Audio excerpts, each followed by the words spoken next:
Today's episode is going to be personal, interesting, and very useful because we are talking about one simple question that almost everybody hears in life. Tell me about yourself. It sounds like an easy question, doesn't it? But for many people, especially English learners, it can feel surprisingly difficult. Sometimes when someone asks us this question, our mind suddenly becomes empty. We know who we are, of course, but we do not know how to explain it clearly in English. You may have experienced this before in a classroom, during a job interview, while meeting new friends, or even when talking online. The moment somebody says, "Tell me about yourself," you begin to feel nervous. Your heart beats faster. You start thinking too much. You wonder what to say first, what details are important, and whether your English sounds good enough. But today, I want to help you feel more comfortable and more confident with this question. Because the truth is, introducing yourself is not about sounding perfect. It is about showing people who you are in a simple, natural, and honest way. And honestly, this question is much more important than many people realize. A good self-introduction can create opportunities. It can help you make friends, succeed in interviews, build confidence, and improve your communication skills. So today, we are going to explore how to answer the question, "Tell me about yourself," how to sound natural in English, how to become more confident while speaking, and why your personal story matters more than you think. First, let's understand something important. When people ask, "Tell me about yourself," they usually do not want your entire life story. They are not asking you to explain every single thing that has happened in your life since childhood.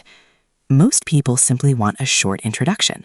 They want to understand who you are as a person. Think of it like opening a book. Your introduction is not the whole story. It is only the first page. A simple self-introduction often includes your name, where you are from, what you do, your interests, and maybe your goals or dreams. That's all. For example, "Hi, my name is Daniel. I'm from Mexico, and I'm currently studying computer science at university. I enjoy learning languages, going to the gym, and listening to podcasts. In the future, I hope to work in the technology industry and travel to different countries." Simple, clear, natural. Notice something important here. The English is not complicated. Many English learners believe they must use difficult vocabulary or advanced grammar to sound intelligent. But communication is not about impressing people with complicated words. Communication is about connection. People remember confidence and authenticity more than perfect grammar. In fact, sometimes very simple English sounds more natural and more powerful than complicated English. Now let's talk about fear for a moment. Why are so many people nervous when introducing themselves? Usually the reason is fear of judgment. People worry about making mistakes. They worry about pronunciation. They worry about forgetting words. They worry that others may think their English is not good enough. But here is something important to remember. Every fluent English speaker was once a beginner. Nobody starts speaking perfectly. Even native speakers make mistakes sometimes. Nobody speaks perfectly 100% of the time. The problem is that many learners wait for confidence before they start speaking, but confidence does not come before practice. Confidence comes from practice. The more you speak, the more comfortable you become. The more comfortable you become, the more confident you feel. At first, you may speak slowly. You may pause often. You may forget words. That is completely normal. Learning a language is very similar to learning how to ride a bicycle. In the beginning, you feel unstable. You may even fall sometimes. But little by little, your balance improves. One day, something amazing happens. You suddenly realize you are moving forward naturally, without thinking too much. Speaking English works the same way. Now let me tell you a short story. I once met a student who was extremely shy when speaking English. Every time someone asked him a question, he became nervous and answered with only 1 or 2 words. One day I asked him, "Why are you afraid to speak?" He said, "Because my English is not perfect." Then I asked him another question.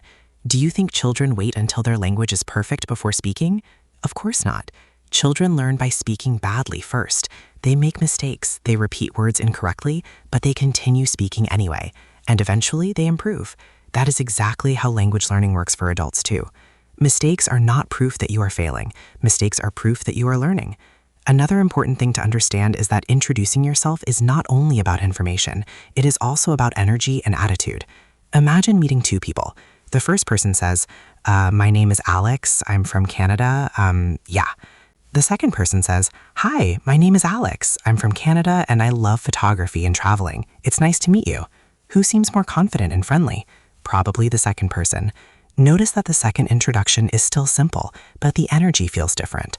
This is why body language and tone of voice are very important. When speaking English, try to smile naturally, make eye contact, speak slowly, and relax your body. Many people think speaking quickly sounds more fluent, but actually speaking too fast often creates more mistakes and more nervousness. Slow English is clear English, and clear English is powerful English. Now let's talk about structure. One of the easiest ways to introduce yourself confidently is by following a simple structure. You can organize your introduction into 3 parts: present, past, future. Let me explain. First, talk about your present life. Who are you today? What are you doing now?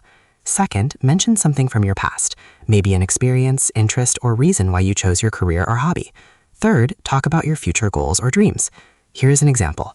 Hello, my name is Maria. I'm from Spain and I currently work as a teacher. I became interested in education because I always enjoyed helping people learn new things. In the future, I hope to travel abroad and teach English internationally. See how organized and natural that sounds? You are giving people a small picture of your life, where you are now, where you came from, and where you hope to go. This structure works in conversations, interviews, classrooms, and many other situations. Now let's discuss another important topic: comparison. One of the biggest reasons people lose confidence is because they compare themselves to others. Maybe you listen to someone speaking fluent English and think, my English is terrible. I will never sound like that. I am too slow. But comparing your beginning to someone else's years of practice is unfair. Every person learns at a different speed.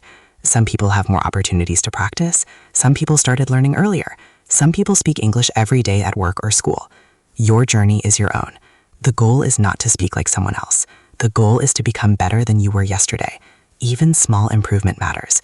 If today you can speak 1 sentence more confidently than last month, that is progress, and progress is something to be proud of. I also want to talk about listening, because listening is one of the best ways to improve speaking. Many learners focus only on grammar books and vocabulary lists.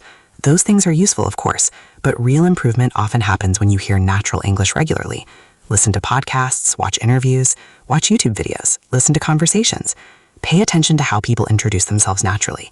You will begin hearing common phrases like, I'm currently working as, in my free time I enjoy, one of my goals is, I've always been interested in. The more natural English you hear, the more naturally you will begin to speak. Your brain starts recognizing patterns automatically. This is why listening practice is so powerful. Now let's talk about personality. Sometimes people think they need to sound serious or professional all the time when introducing themselves, but people connect with personality. Do you enjoy music, sports, cooking, traveling, movies, reading, gaming, art? Talk about those things. Your hobbies and interests make you unique.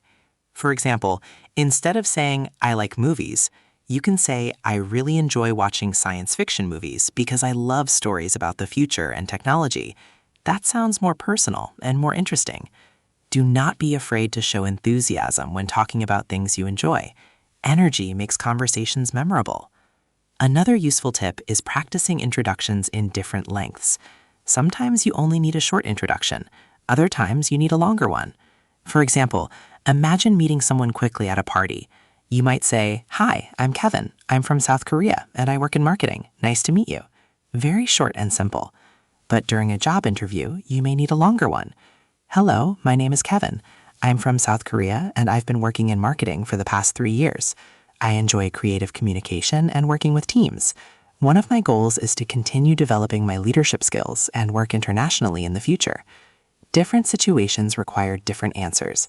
This is why flexibility is important. Now, I want to mention something that many people forget. Your voice matters.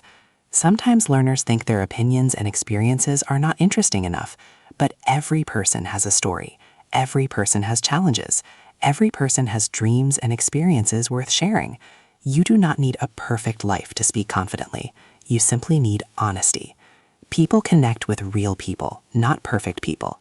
In fact, sometimes vulnerability creates stronger conversations. For example, saying, I'm still improving my English, but I really enjoy learning languages, sounds honest and confident at the same time. Remember, confidence does not mean believing you are perfect. Confidence means being comfortable while still learning. Now, let's talk about interviews for a moment, because this question is extremely common in job interviews. When an interviewer says, "Tell me about yourself," many people panic immediately. But interviewers usually want to learn three things.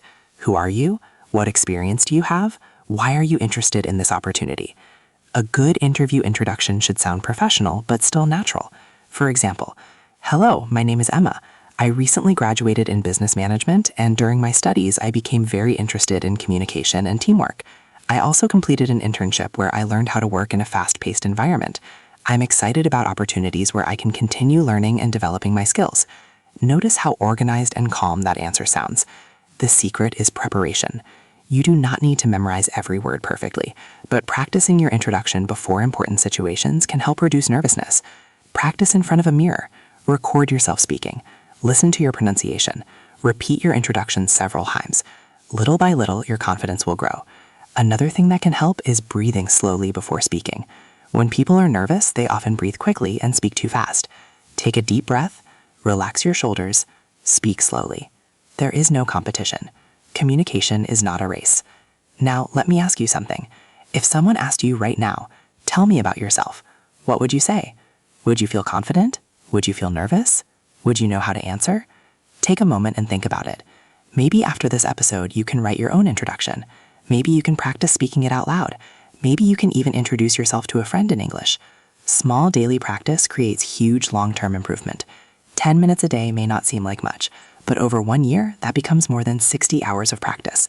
Consistency is powerful. This is true not only for language learning, but for life in general. Small habits repeated daily create big changes over time. A person who reads 10 pages every day becomes knowledgeable. A person who exercises a little every day becomes healthier. A person who practices English every day becomes more confident. The key is patience. Many people quit because they expect immediate results. They study English for 1 month and become frustrated because they are not fluent yet. But fluency is built slowly, one conversation at a time, one word at a time, one mistake at a time. Think about planting a tree.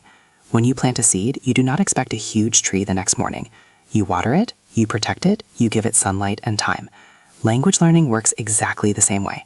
Progress may feel slow sometimes, but if you continue practicing, improvement will happen. One day you will suddenly realize, "I understand more. I speak more naturally."